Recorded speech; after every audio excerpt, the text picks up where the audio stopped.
주 예수님의 은혜가 함께 하시길 바랍니다. 이 시간 하나님 앞에 예배하실 때 삼일째 하나님께서 우리 모두와 함께 하실 것입니다. 이것을 믿으며 예배합시다. 먼저 사도신경으로 우리의 신앙을 고백하겠습니다. 나는 전능하신 아버지 하나님, 천지의 창조주를 믿습니다. 나는 그의 유일하신 아들 우리 주 예수 그리스도를 믿습니다. 그는 성령으로 잉태되어 동정녀 마리아에게서 나시고 본디오 빌라도에게 고난을 받아 십자가에 못 박혀 죽으시고 장사된 지 사흘 만에 죽은 자 가운데서 다시 살아나셨으며 하늘에 오르시어 전능하신 아버지 하나님 우편에 앉아 계시다가 거기로부터 살아있는 자와 죽은 자를 심판하러 오십니다. 나는 성령을 믿으며 거룩한 공교회와 성도의 교제와 죄를 용서받는 것과 몸의 부활과 영생을 믿습니다. 아멘. 오늘 함께 살펴보실 하나님의 말씀은 마태복음 25장 14절부터 해서 30절까지의 말씀입니다. 주어진 말씀을 받들어 읽겠습니다. 또 하늘나라는 이런 사정과 같다. 어떤 사람이 여행을 떠나면서 자기 종들을 불러서 자기의 재산을 그들에게 맡겼다.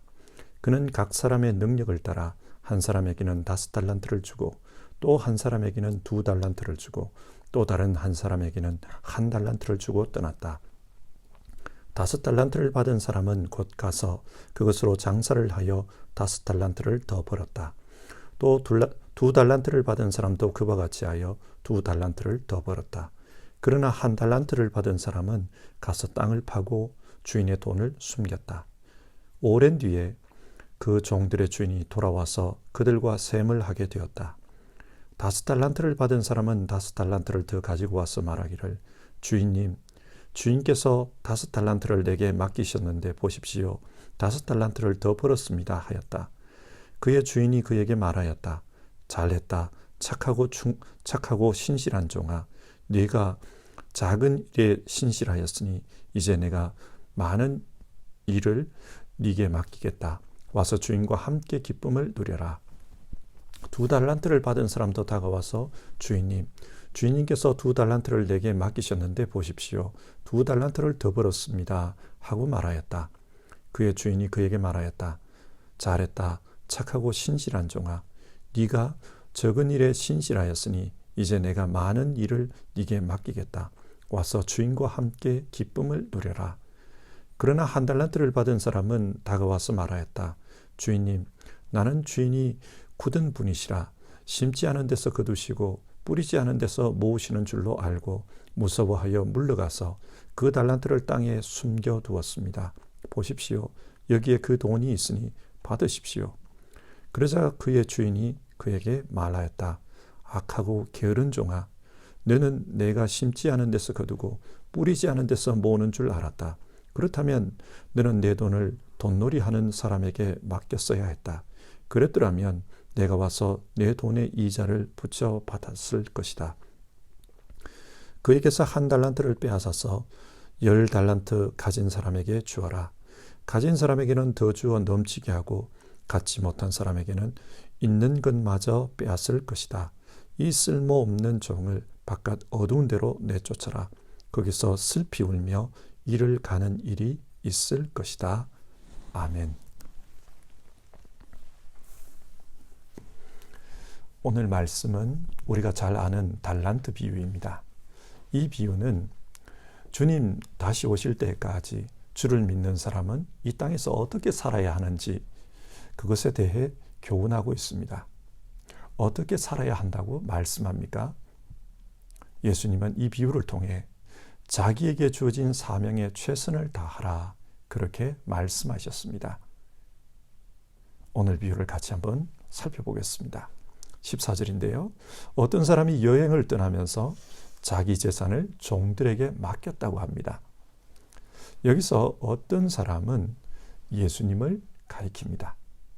그리고 여행을 떠나는 것은 예수님의 승천을 가리킵니다. 예수님께서 이 땅을 떠나 하나님의 보좌 우편에 앉으십니다. 그것이 여행에 해당되는 내용입니다. 그러면 자기 종들에게 자기 재산을 맡겼다는 것은 무엇을 의미할까요? 사도행전 1장 3절에 따르면 예수님은 부활 후 40일 동안 제자들에게 나타나 하나님 나라 일에 대해 말씀하셨습니다. 그리고 제자들에게 오직 성령이 너희에게 임하시거든 너희는 권능을 받고 예루살렘과 온 유대와 사마리아와 땅끝까지 이르러 내 증인이 되라고 하셨습니다. 이제 예수님이 승천하시면 이 땅에는 예수님이 계시지 않습니다. 그러면 그 제자들이 예수님을 대신해서 하나님 나라를 증거하는 증인의 일을 해야 합니다. 이것이 오늘 비유에서 자기 종들에게 자기 재산을 맡겼다는 말입니다. 각자에게 사명을 맡긴 것입니다. 그런데 어떤 기준으로 자기의 재산을 맡겼습니까? 15절을 보면 그는 각 사람의 능력을 따라서 자기의 재산을 맡겼습니다. 어떤 사람에게는 5달란트를 맡기고 어떤 사람에게는 2달란트 혹은 1달란트를 맡겼습니다. 이분은 자기 종들의 능력을 잘 압니다. 그렇기 때문에 그 능력을 따라서 맡긴 겁니다. 16절과 17절을 보면 이 주인의 눈이 정확했음을 알 수 있습니다. 5달란트를 맡긴 사람은 또 5달란트를 남겼다고 합니다. 2달란트를 맡긴 사람도 역시 2달란트를 남겼습니다. 그러나 1달란트를 맡긴 사람은 그 달란트를 땅에 파묻어 두었다고 합니다. 그래서 주인이 돌아와 셈을 할 때 주인으로부터 꾸중을 듣게 되었습니다. 주인의 눈이 정확했다는 것을 알 수 있습니다. 주님은 우리 각자의 능력에 따라서 달란트를 주신 것입니다. 그리고 19절, 오랜 시간이 지난 후 주인이 돌아왔다고 합니다. 주인이 돌아왔다는 것은 예수님의 재림을 의미합니다. 예수님께서 이 땅에 다시 오십니다. 그런데 오늘 성경을 보면 오랜 시간이 지난 후에 돌아왔다고 합니다. 이게 무슨 말입니까? 예수님 당시 사람들은 예수님께서 곧 재림하실 것이라고 기대하고 있었습니다. 그러나 재림은 그렇게 빨리 이루어지는 것이 아님을 이 말씀이 암시합니다. 오랜 시간이 지난 후에 주님이 다시 오셨습니다. 그러면 오셔서 무엇을 하십니까? 셈을 하십니다. 여기서 셈을 하는 것은 각자의 인생에 대해 주님께서 심판하는 것을 의미합니다. 고린도후서 5장 10절에 나오는 말씀입니다. 우리는 모두 그리스도의 심판대 앞에 나타나야 합니다. 그리하여 각 사람은 선한 일이든지 악한 일이든지 몸으로 행한 모든 일에 따라 마땅한 보응을 받아야 합니다. 모든 사람은 마지막 때에 그리스도의 심판대 앞에 서야 합니다. 그리고 그때는 각자 살아온 삶의 내용을 가지고 보응을 받게 됩니다. 이것이 오늘 성경이 말하는 셈한다라는 말의 뜻입니다. 그때 달란트를 남긴 사람들은 주님으로부터 칭찬을 받습니다. 5달란트를 더 남긴 사람도 2달란트를 더 남긴 사람도 똑같은 내용으로 칭찬을 받습니다. 어떻게 칭찬받습니까? 21절과 23절 보면요. 똑같은 내용이에요. 잘했다. 착하고 신실한 종아. 네가 적은 일에 신실하였으니 이제 내가 많은 일을 네게 맡기겠다. 예수님은 자신이 맡긴 사명을 잘 감당한 사람들에게 착하고 신실한 종이라고 부릅니다. 신실하다. 이 말은 믿음으로 잘 살았다. 충성했다. 그런 뜻입니다. 그러니까 우리는 여기서 믿음으로 산다는 것이 무엇을 의미하는지를 또다시 배우게 됩니다. 믿음으로 사는 것이란 주님께서 자기에게 맡긴 인생의 사명에 충성하며 사는 것입니다. 이렇게 충성한 사람들, 그 사람들을 주님은 착하다고 부릅니다. 진짜 믿음대로 살았다, 신실하다고 부릅니다. 그리고 그 사람들에게 더 큰 것을 맡기십니다. 여기서 우리가 주목해 볼 부분은 예수님께서 이 땅의 사명을 감당한 것, 그것을 적은 일이라고 말씀하는 부분입니다. 적은 일에 신실하였으니 5달란트를 맡은 사람도 2달란트를 맡은 사람도 적은 일에 신실했다고 합니다. 여러분, 달란트가 얼마나 큰 돈인지 아십니까? 예수님 당시에 어른 노동자가 하루 동안 일해서 받을 수 있는 돈이 한 데나리온입니다. 그러니까 이 데나리온은 오늘날의 일당에 해당됩니다. 그리고 한 달란트는 6천 데나리온에 해당됩니다. 만약 한 노동자가 1년에 주일과 휴일을 쉬고 300일 동안 일한다고 가정하면 300일 동안 20년을 일해야 얻을 수 있는 돈이 바로 한 달란트입니다. 20년 동안의 연봉입니다. 엄청난 액수입니다. 한 사람은 5달란트를 더 남겼다고 했습니다. 그런데 주님은 그것을 적은 일이라고 부릅니다. 2달란트를 남긴 사람도 마찬가지입니다. 적은 일에 충성했다 그래요. 아마 많은 성도님들께서 이 이야기를 잘 이해하실 것 같아요. 우리 성도님들 가운데는 한국에서 독일로 이민을 오신 분들이 많습니다. 이민 오셔서 직장에서 일을 해서 가정을 일구고 자녀들을 키우고 지금까지 살아오신 삶의 그 내용들이 쉽지가 않았을 것입니다. 특히 우리 1세대 어르신들의 경우 번 돈으로 한국에 있는 가족들까지 도왔습니다. 쉽지 않았을 것입니다. 현 시점에서 생각해 보면 쉽지 않을 뿐만 아니라 대단한 일을 하신 것입니다. 한국의 가족을 돕고 또 동생들의 공부를 시키고 나라 경제에 이바지하고 대단한 일을 하신 겁니다. 그런데 주님은 그 사명에 대해서 적은 일이라고 그렇게 말합니다. 적은 일에 신실했다. 왜 적은 일이라고 그렇게 말씀하실까요? 그것은 천국에서 받을 상급에 비교해 보면 적다는 거예요. 다시 말해서 천국에서 받을 상급이 매우 크다는 말입니다. 로마서 8장 18절에 나오는 말씀입니다. 현재 우리가 겪는 고난은 장차 우리에게 나타날 영광에 견주면 아무것도 아니라고 나는 생각합니다. 이 말을 하고 있는 바울 사도는 환상 중에 3층천까지 올라간 적이 있다. 그렇게 말합니다. 3층천은 하나님께서 계시는 곳입니다. 그러니까 하늘나라 신비를 체험했다는 말입니다. 그곳에서 자신이 말로 다 표현할 수 없는 그런 계시와 또 그런 말씀들을 들었다. 그런 말을 해요. 그런 바울이 이야기합니다. 현재의 고난은 장차 나타날 영광과 비교할 수가 없다. 무슨 말입니까?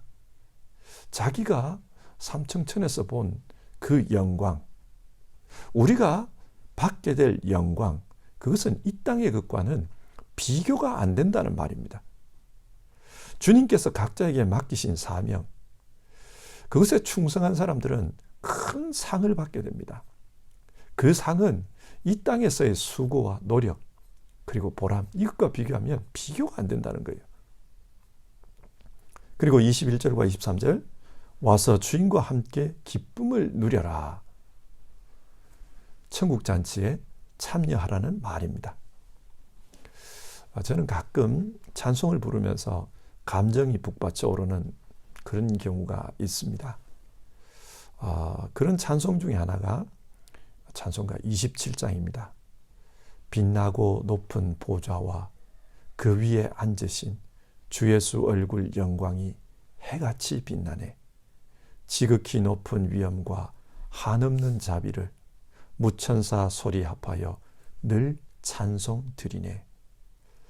이 찬송을 부르면 왠지 하늘나라의 영광이 느껴지는 듯한 그런 느낌이 듭니다. 예수님의 영광이 해처럼 그렇게 빛납니다. 천사들이 그 영광을 보며 찬송을 부릅니다. 그런데 주님께서 주님 자신의 그 영광에 우리도 참여하라고 말씀하고 계십니다. 얼마나 대단합니까? 주님의 영광에 참여하게 됩니다. 이런 큰 영광에 비교하면 이 땅의 보람, 이 땅의 영광은 적은 것이다. 성경은 지금 그렇게 말씀하고 있습니다.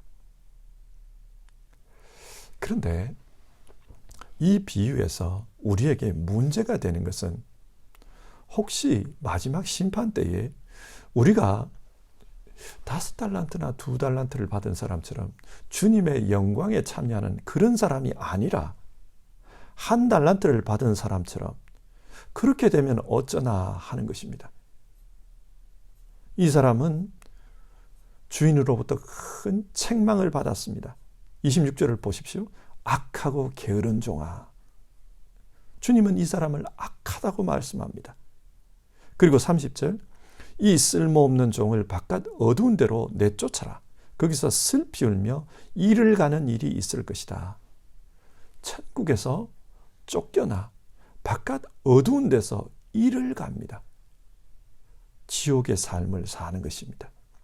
서글픈 인생으로 자신의 인생이 끝난 거예요. 여러분, 1달란트 받은 사람은 왜 이렇게 되었습니까? 먼저는 주인에 대해 나쁜 마음을 가지고 있었습니다. 24절과 25절을 보시면요. 이 사람이 주인을 어떻게 이해합니까? 주인님, 나는 주인이 굳은 분이시라 심지 않은 데서 거두시고 뿌리지 않은 데서 모으시는 줄로 알고 무서워하여 물러가서 그 달란트를 땅에 숨겨두었습니다. 주인을 어떻게 이해합니까? 심지 않은 데서 거두고 뿌리지 않은 데서 모으는 분이라고 이해합니다. 쉽게 말해서 노력하지 않고 결과를 바라는 그런 사람이라는 거예요. 이 사람은 예수님을 나쁜 분으로 이해했습니다. 우리가 이 땅에서 수고할 때 주님이 내게 해주신 게 뭐가 있습니까? 그런데 왜 이제 와서 내게 심판하겠다고 그렇게 말씀합니까? 이런 마음을 가지고 있어요. 이 사람은 예수님께서 자기를 위해 십자가에서 피 흘렸다는 것을 모릅니다. 십자가 은혜를 모릅니다. 그리고 하나님께서 자기에게 어떤 마음으로 사랑을 베푸셨는지 그걸 모릅니다. 자기에게 얼마나 큰 달란트를 맡겼는지 그걸 모릅니다. 그러기에 이제 와서 나한테 왜 이럽니까? 그런 태도를 보이고 있습니다. 그래서 25절 끝부분을 보면요.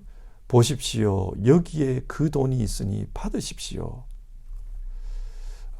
고대 사회에서 이런 말은 그 상거래에 있어서 이런 말을 하는 것은 이런 의미라 그래요. 나는 당신과 아무런 관계가 없습니다. 그러니까 당신 것을 가지고 가십시오. 이것으로 나와는 끝입니다. 그런 뜻이라고 그래요. 당신의 십자가가 나하고 무슨 상관이 있습니까? 왜 내게 이러십니까? 그런 말입니다. 이 사람은 하나님의 은혜를 모르는 사람입니다. 하나님이 자기에게 얼마나 큰 것을 베풀어 주셨는지를 모르는 사람입니다. 그래서 십자가를 믿지 않습니다. 예수님을 믿지 않습니다. 이 사람은 그저 자기의, 자기 잘난 맛에 사는 사람입니다. 그렇기 때문에 자기에게는 주님이 맡긴 사명 같은 것은 의미가 없다는 거예요. 그러니까 이거 사명 가지고 가라 이 말입니다. 여러분, 왜 이 사람은 예수님의 그 구원 사역이 자기와는 상관이 없다 그런 생각을 하게 되었을까요? 어쩌면 이 사람은 주인에게 섭섭했을 것 같아요. 다른 종들에게는 5달란트, 2달란트를 주면서 자기에게는 1달란트만 주었습니다. 자기만 적은 은혜를 받았다고 생각하고 있는 겁니다. 뭡니까? 비교의식이에요. 남과 비교를 합니다. 나는 별로 은혜를 받은 게 없습니다. 그런 말입니다. 생각해 보십시오.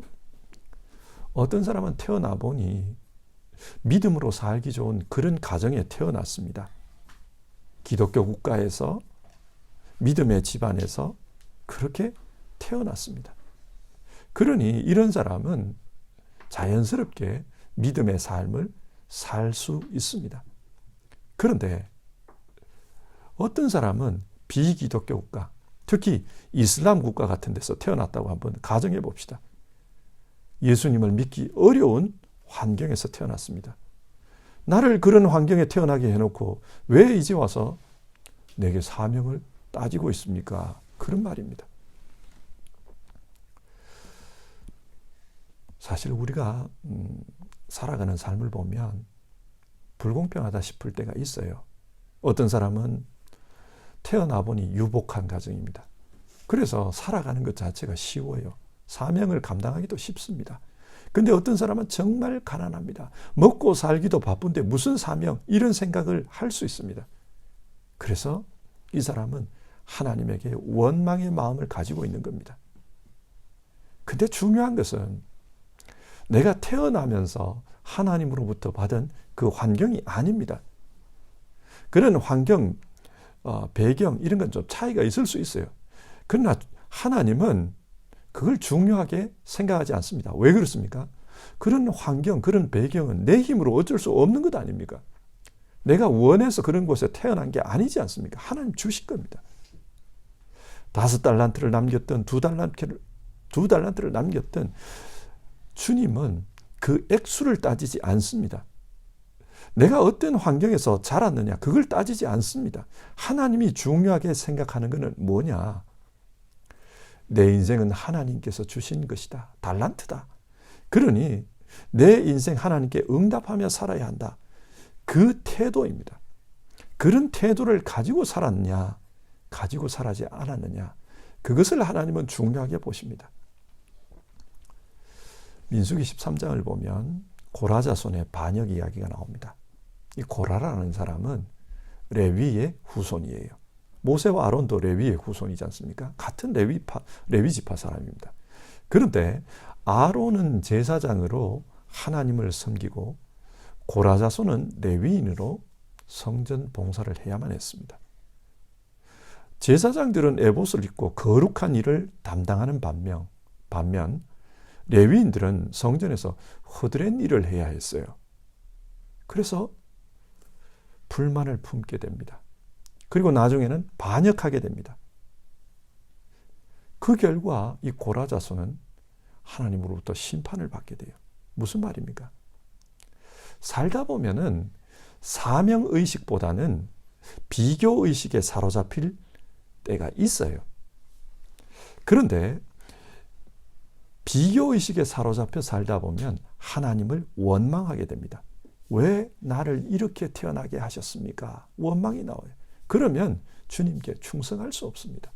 1달란트 받은 사람이 충성할 수 없었던 이유가 여기에 있습니다. 우리는 사명의식으로 살아야지 비교의식으로 살아서는 안 됩니다. 또 1달란트를 받은 이 사람이 사명을 감당하지 못한 이유는 두려움 때문이라고 합니다. 25절을 보면 내가 무서워하여 실패를 무서워했다는 거예요. 그러나 주님은 우리의 실패를 개의치 않습니다. 실패해도 좋으니 최선을 다해서 살아라. 그게 주님의 마음입니다. 예를 들어 사도들의 선교 사역을 한번 보십시오. 사도들이 선교할 때마다 늘 성공했습니까? 그렇지 않습니다. 선교했지만 열매가 없는 곳도 많았고 선교를 실패한 곳도 있었습니다. 그래도 도전하고 최선을 다해서 노력하는 것, 주님은 그걸 중요하게 여기십니다. 그래서 최선을 다하는 그 사람을 충성된 종이라고 말씀합니다. 우리도 실패를 두려워해서 아무것도 하지 않고 인생을 낭비해서는 안 됩니다. 최선을 다하는 것, 그게 중요합니다. 오늘 말씀을 정리해 봅시다. 예수님은 달란트 비유를 통해 주님께서 다시 오실 때까지 우리가 이 땅에서 어떤 모습으로 살아야 되는가, 그것에 대해 말씀해 주고 있습니다. 어떤 모습으로 살라고 하십니까? 우리에게 주어진 인생의 사명, 그 사명에 충성하라고 하십니다. 최선을 다하라고 하십니다. 우리 각 사람은 이 땅에 뭔가 할 일이 있어서 온 사람들입니다. 이유 없이 이 땅에 태어난 사람은 아무도 없습니다. 그러므로 먼저는 예수님을 믿는 믿음 안에서 주께서 내게 맡기신 사명이 무엇일까? 그것을 발견하는 것이 중요합니다. 주님은 내게 무엇을 원하실까? 그것을 발견해야 합니다. 그리고 사명을 발견했다면 그 사명에 충성하는 것, 그것이 이 땅에서 우리가 살아가야 할 삶의 방식입니다. 그런데 어떤 분들은 자기 인생을 잘못 이해해서 나는 주님과 상관없다, 나는 주님으로부터 사명을 받은 적이 없다, 그렇게 생각합니다. 그리고 그렇게 생각하면서 자기 원하는 대로 인생을 살아갑니다. 이 사람이 오늘 비유에 나오는 1달란트 받은 사람입니다. 혹 어떤 사람들은 자기 인생에 대한 두려움이 많습니다. 앞으로 어떻게 살까? 내 앞일에 어떤 일이 일어날까? 과연 이렇게 해도 좋을까? 그렇게 두려움이 많아서 늘 조심하다 보니 어떤 일도 하지 않게 됩니다. 실패를 두려워해서 아무 일도 하지 않고 시간을 낭비하는 경우가 있습니다. 오늘 1달란트 받은 사람이 그렇습니다. 여러분, 우리는 어떤 모습으로 살아갑니까? 주님은 우리가 정말 주님으로부터 사명을 받은 사명자라는 것을 알고 자기 인생에 맡긴 일이 무엇인지를 생각하며 최선을 다하기를 원하십니다. 주님은 우리가 두려워하지 말고, 미래에 대해서 두려워하지 말고, 결과에 대해서 두려워하지 말고 최선을 다하면서 살기를 원하십니다. 왜냐하면 결과는 주님께 달렸습니다. 결과는 주님께서 알아서 하실 것이니까 우리는 내 현실에서 최선을 다하는 것, 주님은 그것을 원하십니다. 최선을 다하면서 사는 사람, 그 사람을 주님은 착하고 신실한 사람이라고 불러주십니다. 믿음으로 사는 것이란 내게 주어진 인생의 사명에서 최선을 다하는 것이다. 오늘 성경은 우리에게 그렇게 권면합니다. 같이 찬송하고요, 기도하겠습니다. 찬송가 450장, 내 평생 소원 이것뿐, 우리 1절과 5절을 부르고 기도하겠습니다.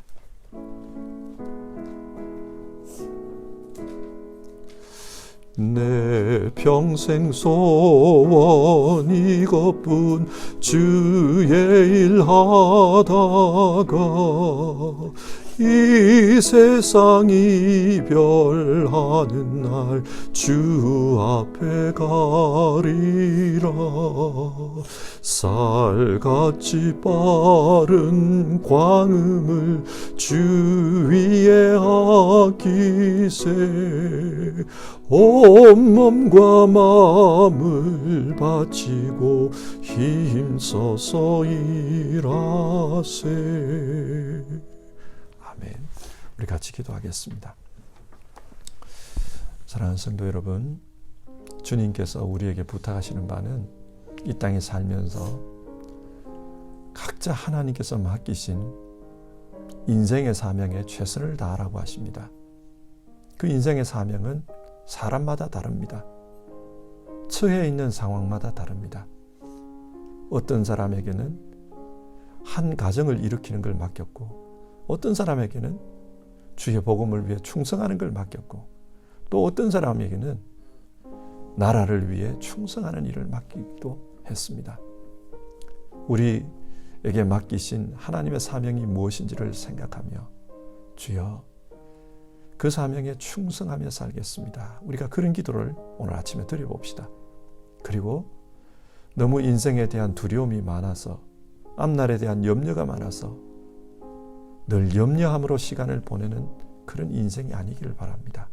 주님은 결과를 두려워하지 말고 모든 것은 하나님께 맡기고 지금 주어진 현실에 최선을 다하라고, 충성하라고 그렇게 말씀합니다. 주여 두려움 없이 주님 앞에 최선을 다하는 인생을 살게 도와주시옵소서. 우리 그렇게 기도해 봅시다.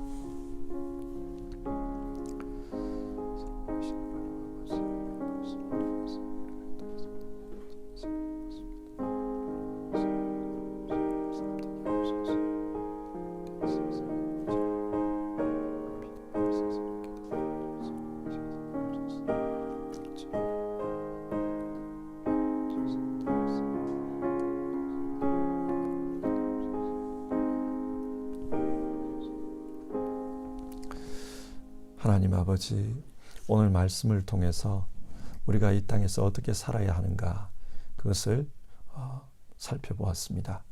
예수님께서는 우리에게 믿음 안에서 각자에게 주어진 달란트가 무엇인지를 살펴보기를 원하셨습니다. 우리 모두 내 인생에 주어진 사명이 무엇인지를 믿음 안에서 발견할 수 있도록 주여 도와주시옵소서.